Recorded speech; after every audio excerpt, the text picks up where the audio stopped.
Thomas Jefferson wrote, "If the American people ever allow the banks to control the issuance of their currency, first by inflation and then by deflation, the banks and corporations that will grow up around them will deprive the people of all property until their children will wake up homeless on the continents their fathers occupied." See, what the Federal Reserve Act of 1913 did was give this private banking cartel a total monopoly of printing money. So what you had here was a complete takeover of the government of the United States by these private bankers. They've owned it ever since. 100 years after Jefferson, Abraham Lincoln was pondering the same issues when he said, "The government should create, issue, and circulate all the currency. Creating and issuing money is the supreme prerogative of government and its greatest creative opportunity.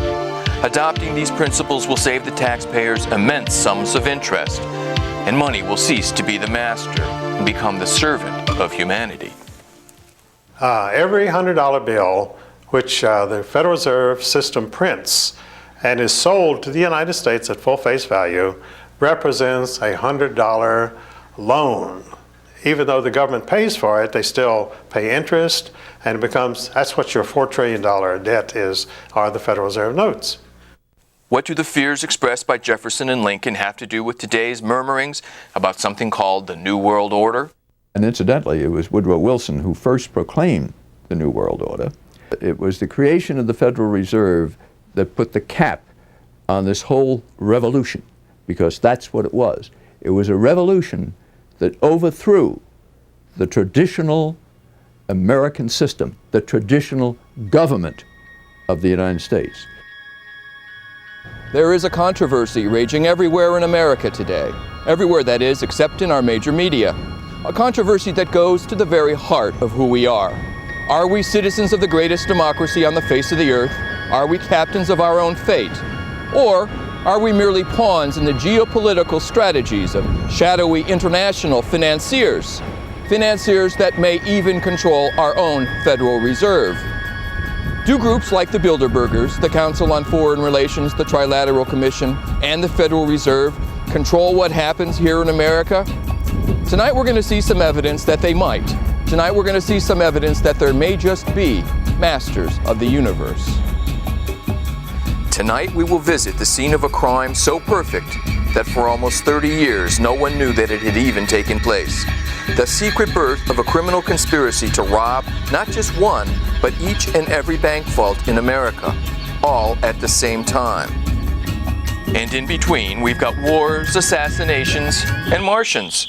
In fact, if it weren't for the Martians, you might have heard about this mother of all conspiracies long ago.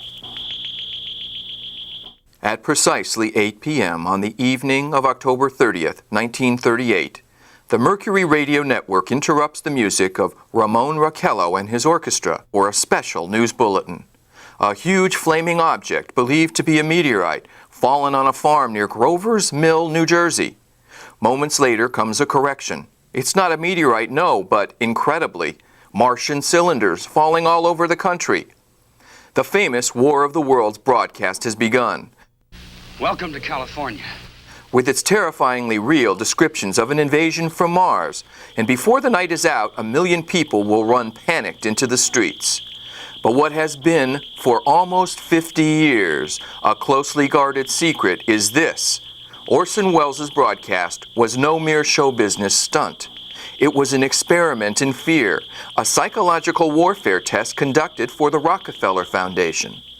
And when the results were published 2 years later, they were available to only a few well-chosen people. An elite whose very existence is denied in our mainstream media, who, safely hidden behind the curtain of history, may be pulling the strings of our government, our press, and even our Federal Reserve, may indeed be the masters of the universe. When you wave to white flag, you want to be friends? Hey there! Open up! Come on out! We're friends! Yeah?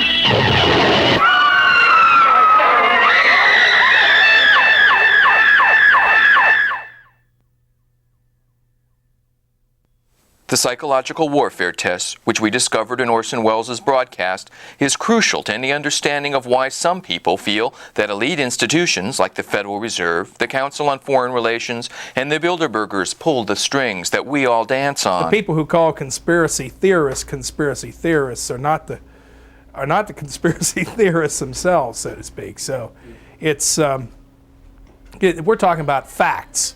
We're talking about facts here. The Bilderberg group does exist. The Federal Reserve does exist. The people who are members of the Bilderberg group are also the people who do control the Federal Reserve. These are all facts. If a group can effectively control national governments, multinational corporations, and even our perceptions, they control the world. But the real founder, I believe, of the Bilderbergers was another man that I met through Jack Hines, C.D. Jackson. And C.D. Jackson was the then publisher of Life magazine. He had been publisher of Fortune some years before. And in between, he, for 4 or 5 years, was the equivalent of being the head of the National Security Council in the White House under Eisenhower. He was the chief of psychological warfare. It all began here. This is Jekyll Island, just off the coast of Georgia, where the immensely rich industrialist J.P. Morgan established the hotel behind us. Here is where representatives of the great banking houses of the world, Rothschild, Rockefeller, Kuhn Loeb, and House of Morgan, met in secret to establish the Federal Reserve. The Jekyll Island story is one of the great untold stories of the 20th century. And it was these bankers who got together, left Hoboken in a sealed train with the shades pulled down, and the reporters were going crazy. They knew this was big. These were 5 of the biggest bankers in the world getting on this sealed train. The reporters wanted to know what the hell was going on. They wouldn't talk to them. The train pulled out of the station, left the reporters there, and they didn't know for years what had happened. It is the urging of the famous poet Ezra Pound that sets Mullins on his lifetime quest for the truth about the origins of the Federal Reserve. In the Library of Congress in Washington, D.C., Mullins starts looking for clues. Ezra Pound's young artists and writers friends were killed during World War I. Ezra wanted to know why they died. Digging book by book, row by row, in the entire economics section of the Library of Congress, I found this little magazine with the Jekyll Island story in it. When I took that to Ezra Pound, he was so thrilled. It was the biggest discovery of his life. He said, "You have uncovered the biggest detective story of the 20th century."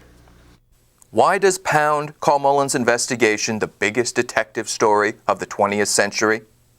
Because I was tracking criminals. This is a criminal conspiracy. The Federal Reserve System, because of the way it originated as a secret conspiracy at Jekyll Island, in law, when any people meet together to plot to rob somebody, that becomes a criminal operation. It can never be anything else. Throughout its subsequent history, it can never overcome that initial criminal beginning. And that's where we are today, a criminal syndicate. That's all it is. It's all it ever has been. Andrew Gray, grandnephew of one of the 6 men who met to plot the creation of the Fed, scoffs at talk of secret cabals. Well, I'm asked whether the Jekyll Island meeting can be automatically classed as a conspiracy. And the answer, first of all, is that the need for secrecy in conceiving important legislation does not necessarily imply conspiracy. We see this all the time. A very important legislation of any kind, particularly that which has to do with changing the financial structure of the country, cannot be drafted in public forum by a large roomful of free debaters. The placid waters lapping these shores give no hint of the churning turmoil which events on this island caused throughout this entire century. Back in 1910, when the membership of the Jekyll Island Club represented fully 1/6 of the wealth of the entire world, the privileged sunbathers who came here were so secretive about this place that they used code when talking about it, even to friends. "We're going to Jamaica," they would say, and those in the know knew this meant they were coming to Jekyll Island. where the conspirators who created the Federal Reserve were so worried about their plans leaking out that they formed what they called the First Name Club. So what they did was agree to address each other only by their first names. They would be, Warburg became Mr. Paul, Aldrich became Mr. Nelson, and they kept that up religiously the whole time. I don't think they slipped one. And on the train, the senators swore all of them to lifetime secrecy. I mean, he said, I don't want any of you ever to say a word about this. And this was honored by Warburg even 20 years after the senator's death. Beneath this stained glass window, a secret plan came into being that did much to shape the 20th century, and the details are only now becoming public knowledge. And this is a conspiracy. The birth of the Federal Reserve System, we know, was at Jekyll Island, Georgia, in the secret meeting that took place. The immediate excuse was the money panic of 1907, which was engineered by Jacob Schiff and the Rockefellers to gain control of some corporations they were after. History books record that Woodrow Wilson was the father of the Federal Reserve Act, signing it into law December 22, 1913, at the White House. All of the history books mention that Woodrow Wilson was the father of the Federal Reserve Act for a very simple reason. He was president at that time. He signed it into law on December 22, 1913 at the White House, and he was elected for that purpose. Now, the reason he was elected was we had in 1912 a very popular president, a Republican named William Howard Taft. So Woodrow Wilson did not have much charisma. He was an educator, had no popular appeal, hardly known outside of New Jersey. The bankers needed Woodrow Wilson to sign this act into law. He did not have much charisma. He had not a chance against William Howard Taft. The country was prosperous. Who cared about Woodrow Wilson? So they drug Theodore Roosevelt out of obscure retirement, and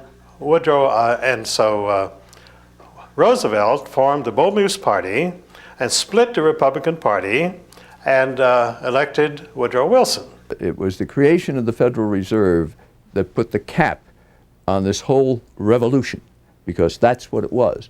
It was a revolution that overthrew the traditional American system, the traditional government of the United States, because whoever controls the purse strings of a country controls the country.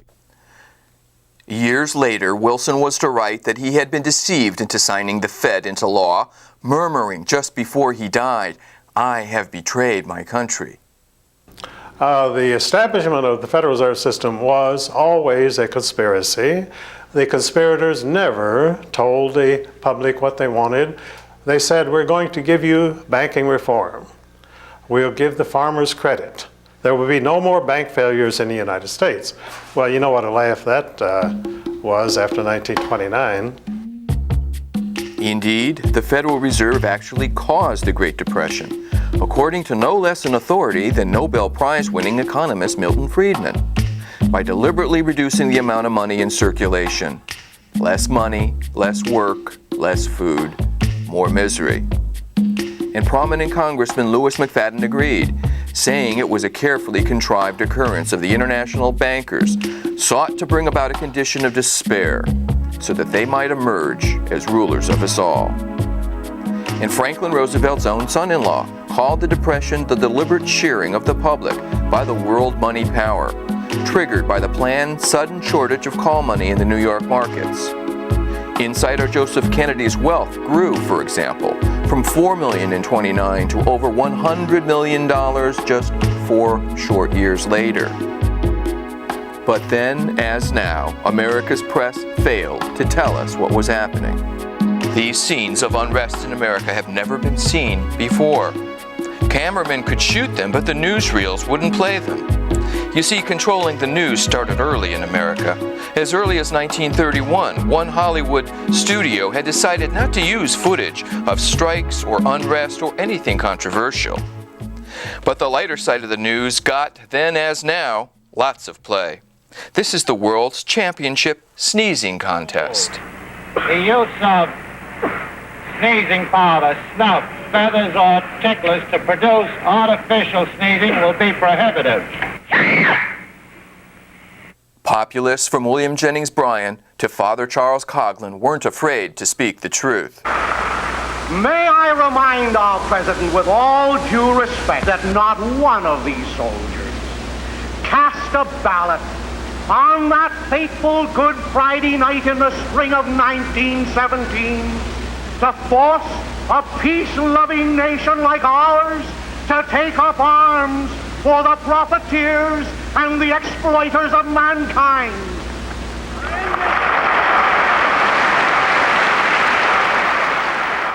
And during the Depression, no one was more dangerous to the banking interests than Huey Long. According to the tables which we have assembled, it is our estimate that 4% of the American people own 85% of the wealth of America, and that over 70% of the people of America don't own enough to pay the debts that they owe. How many men ever went to a barbecue and would let one man take off the table what's intended for 9/10 of the people to eat? The only way you'll ever be able to feed the balance of the people is to make that man come back and bring back some of that grub he ain't got no business with.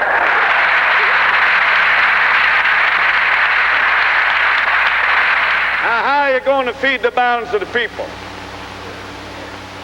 What's Morgan and Baruch and Rockefeller and Mellon going to do with all that grub? They can't eat it. They can't wear the clothes. They can't live in the house. Give them a yacht. Give them a palace. Send them to Reno and give them a new wife when they want it. If that's what they want. But assassination as a tool of political policy was something this banking crowd apparently knew well, even in the 1930s.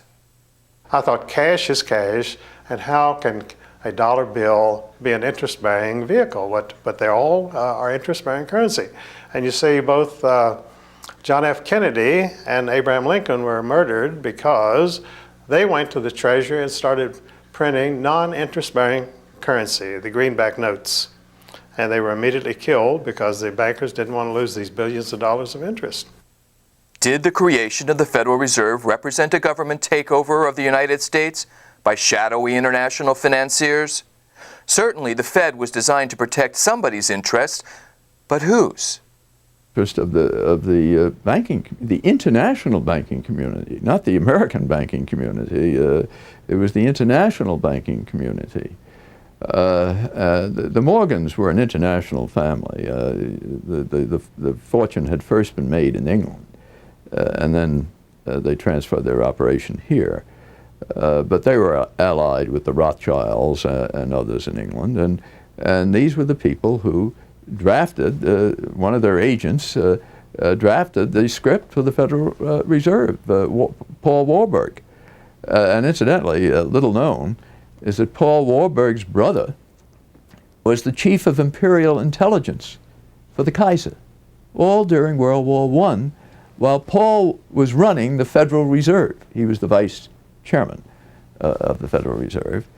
The international character of the Federal Reserve has its defenders.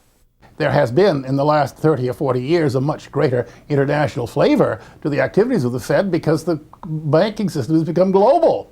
And you could no longer regulate the U.S. banking money supply by simply doing via the domestic Federal Reserve banks. But critics point to a famous statement in the early 1800s by Nathan Rothschild to support this claim. If I can issue the money, I care not who makes the laws, because you always buy the lawmakers, and the lawmakers are for sale. So if you have the money, you can get any law passed you want. So who do you care whether Bill Clinton is president or who is senator from New Jersey? It doesn't make any difference because you write a check and you get another senator.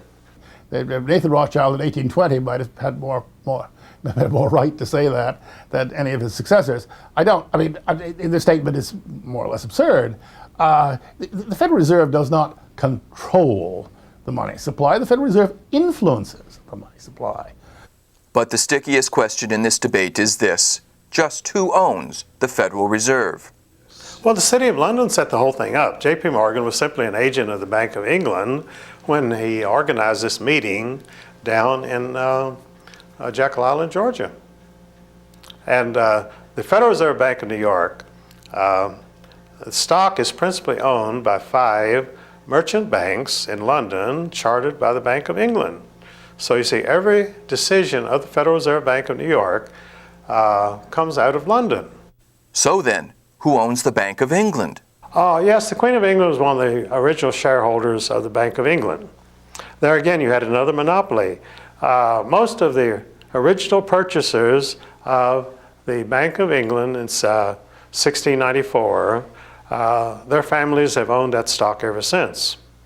And it's a monopolistic oligarchy of dynastic families. Some of these families go back 5,000 years. These are not Johnny-come-latelys. These are not nobodies. These are real families. Hate mongers like Adolf Hitler used the term international financiers to spread anti-Semitism. Are critics of the Fed alleging it's a Jewish conspiracy? No, not really. It's not Jewish at all. The Jews have been what Lyndon LaRouche calls the Hofjuden, the court Jews. And the aristocracy of Europe always had their court Jews who would help them handle their money, tell them where to put it to make money and that sort of thing. And so they always had their Hofjuden. And so the Jews have been very visible in all this. And of course the Rothschilds themselves are Jewish. But the Rothschilds have very little in common with ordinary Jewish families anywhere in the world. But the hideous allegation made against the shadowy figures who run America's Federal Reserve is that they have been responsible for the 2 biggest tragedies of the 20th century. The Federal Reserve is the biggest story of our time because the Federal Reserve bankers set up both world wars. See, they had been trying to have a war in Europe since 1885, but the central banks of Europe had already bankrupted all the nations of Europe. They had no money. The only money was here in the United States. In order to get that money, they had to put a central bank over on the American people. There is no question that war is a profit-making business. After World War I, Senator Gerald Nye held very famous hearings here in Washington where he dragged in some of the biggest bankers and industrialists and put them on the spot and just examined profits that were made by some of these major interests here in the United States alone. And everybody has the image of the arms dealer. Well, yes, arms dealers do profit from war. So do the banks that lend money, the international banking houses that lend money to various governments so they can finance their war efforts. Yes, war is a profit-making business. Anybody who says otherwise is a liar or a fool. They were able to manipulate us into World War I. And as a matter of fact, the war stretched out for at least another 2 years beyond what it would have gone. It certainly was the case. And in fact, I have a book on it here, which documents it very carefully, based upon Senate and House committee hearings that took place in the aftermath of World War I. And so there's no question that they did this. They did this knowingly, with malice aforethought, to strengthen their own profits and to build their own institutions, their own banking institutions. Well, many people believe that wars, and I'm really among them, I have to say, many people believe that that virtually all of the wars of this century, the major wars, the not so major wars, have been caused for a purpose, that they have been caused for reasons to benefit small financial groups, such as in particular those that move in the sphere of influence of the Bilderberg and the Trilateral Commission.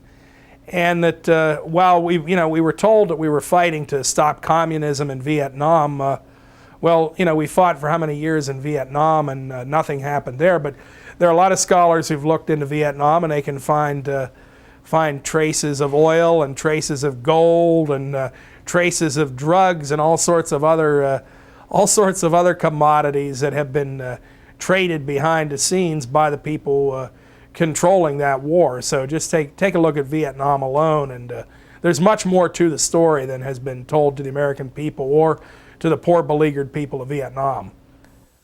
A conspiracy so powerful that it was able to cause 2 world wars must have a clubhouse somewhere, must hold regular meetings. And if you've never heard of the club called the Bilderbergers before, it's for only one reason: they haven't wanted you to know. The first meeting took place under the chairmanship of Prince Bernhard of the Netherlands at the Bilderberg Hotel in Oosterbeek, Holland. Ever since, the meetings have been called Bilderberg meetings. The newspaper The Spotlight in Washington, D.C. almost single-handedly began a relentless yearly assault on the secrecy shrouding these meetings, which no other media outlet had even bothered or maybe been allowed to cover.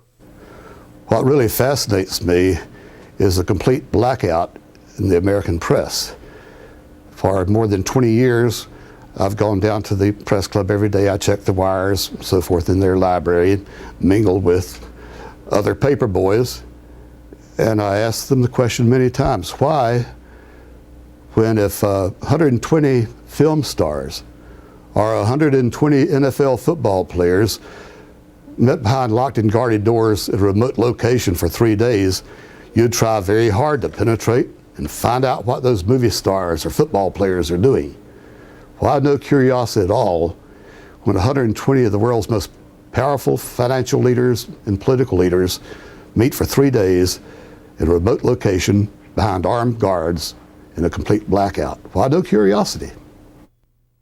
At this Bilderberg meeting, Americans present included Secretary of Defense William Perry, Presidential Advisor Stephanopoulos, Senator Sam Nunn, William Buckley, David Rockefeller, Lloyd Bentsen, and Henry Kissinger. And major agenda items included the role of liberals in various organizations, since a month before 50 liberal groups had met in Washington to discuss their opposition to international banks and economic globalization, as well as the separatist movement in Canada, and the expansion of NAFTA from Alaska to Chile. Yet here, in its entirety, is the respected Canadian Broadcasting Corporation's coverage of the Bilderberg meeting. It used to be a luxury resort where people came to forget their troubles. This weekend, international heads of state and business are here trying to solve the world's troubles, and police are ready for any intruders causing trouble. There is actually quite a bit of security, but it's discreet. So what would happen if somebody tried to sneak in through the trees back there? I don't know. I wouldn't want to try it. 120 world figures are here, including the Prime Minister, Finance Minister Paul Martin, former U.S. Secretary of State Henry Kissinger, and U.S. presidential aide George Stephanopoulos. Newspaper magnate Conrad Black is hosting something mysterious called the Bilderberg Conference. The meetings here are very private. There are no resolutions, no votes, nor policy papers, and definitely no interviews for reporters. Few people in King City know what's going on, but many people are speculating. What they're probably doing is just discussing, political policy. Probably trying to figure out how to spend our money. No, I don't think they're into barbecues and beer. They're more into caviar and champagne. Bilderberg in particular is an organization created in the 1950s which was designed to try and ensure Atlantic unity and also a stable and growing world economy. This political science professor has written about the secret of Bilderberg Conference. The major justification for the secrecy is to allow people from very different political contexts and walks of life to exchange views frankly over sometimes very difficult issues. Simon Dingley, CBC News, King City, Ontario. Why is it the major media would deny this? Let's look at the ownership of the major media. Let's look at the roster of, say, the Bilderberg meeting. Katharine Graham owns the Washington Post country. Katharine Graham has been to the Bilderbergers. Conrad Black, one of the largest media barons in Canada and Europe. Conrad Black has not only been to these meetings, but he has hosted the meeting just a few years ago. And this is a conspiracy, because every year they meet in secret. The press never reports on it, even though people like Katharine Graham, the longtime publisher, owner of the Washington Post, has been to almost all the meetings, even though representatives of the New York Times have been at all the meetings. The Wall Street Journal and the other top newspapers in Europe and Japan as well. And there is an absolute news blackout. There is never anything reported in any of those papers. In this country, the press is seen as the fourth estate. You know, you've got the judiciary branch, the legislative branch of government, the executive branch of government. Then you're supposed to have the press keeping an eye on these three. If leaders from these three are working with other leaders around the world to determine economic policy, to determine wars, to determine what people will have human rights, etc., then yes, the press has a responsibility to get in there and to inform people. But just 2 years ago, I think 1997, the First Lady attended the meeting in Georgia, in Atlanta. Now, a few papers in Georgia picked it up. A couple of these papers are part of national chains. It appeared here and there, spot coverage throughout the country. But this is the First Lady at a meeting with people who really arguably want to rule the world. You know, that should have been front page news. Have the Bilderbergers corrupted the press? Is the public's right to know snickered at behind our backs? Reporters who hobnob with the Bilderbergers comprise a virtual who's who of journalism. Everyone from Peter Jennings to Leslie Stahl, from Roone Arledge to the only journalist present in Dealey Plaza, Dan Rather, when John Fitzgerald Kennedy was murdered. Could this explain the curiously incurious attitude of the American press towards the assassination of the last legitimately elected President of the United States? A sinister conspiracy to one person might just be another person's private affair. It's just that when you get people to going on and on about this or that,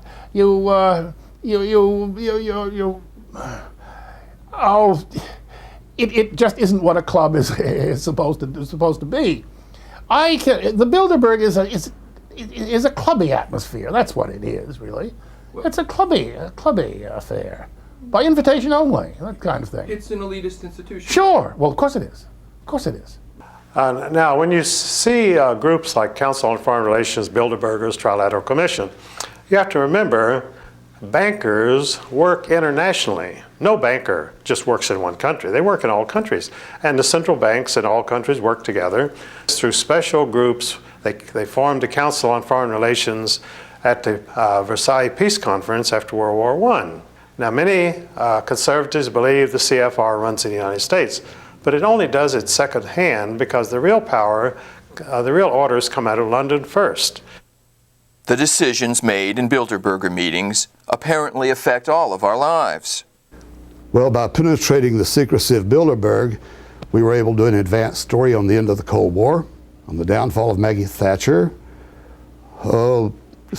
many things. An advanced story on the Persian Gulf War, on then President George Bush's reversal from his read my lips, no new taxes pledge.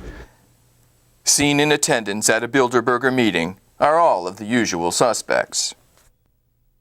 The financial entities that dominate the Federal Reserve, the Bilderberg Group, are largely centered around the Rockefeller family and the Rothschild family. Names such as Chase Manhattan, Citibank, First National Bank of Chicago, I believe. All these groups that move in the Rockefeller sphere of influence and the Rothschild sphere of influence are the glue that hold the Bilderberg elite together. When Nelson Rockefeller was heckled at the 1964 Republican Convention, commentators chalked it up to right-wing extremism. But could these people have known then things we are only learning now?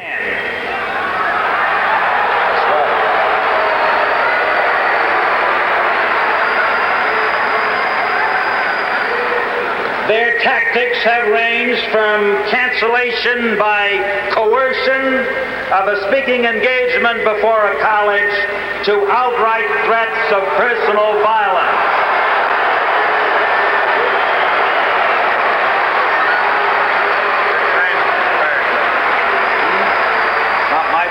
Control the audience. I got 5 minutes worth. You control the audience and I'll make mine 5 minutes.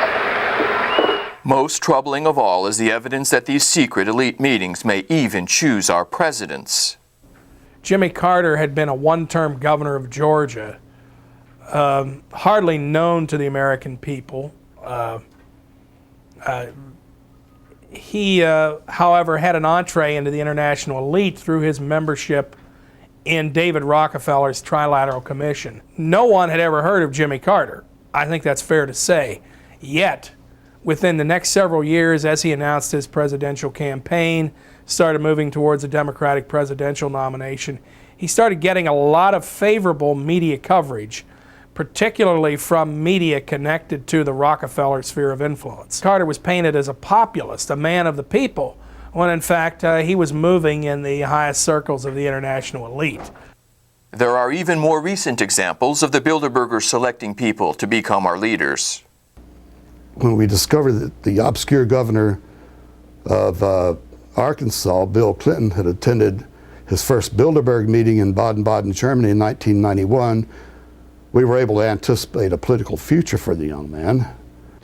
When I discovered in 1991 that an obscure governor of Arkansas named Bill Clinton had attended the Bilderberg meeting, I was able to predict that he would be the candidate for the presidency of the Democratic Party.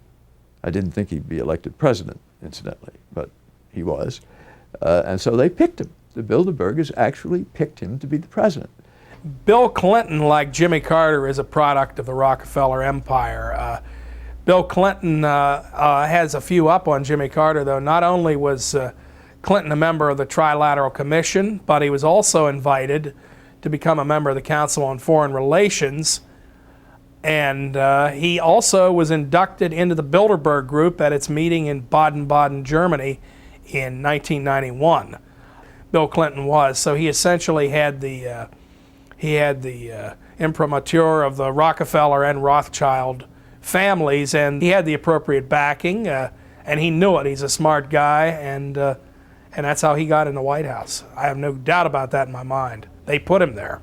If there is a conspiracy loosely called the New World Order, the free movement of capital and goods across national boundaries is clearly a big part of their agenda.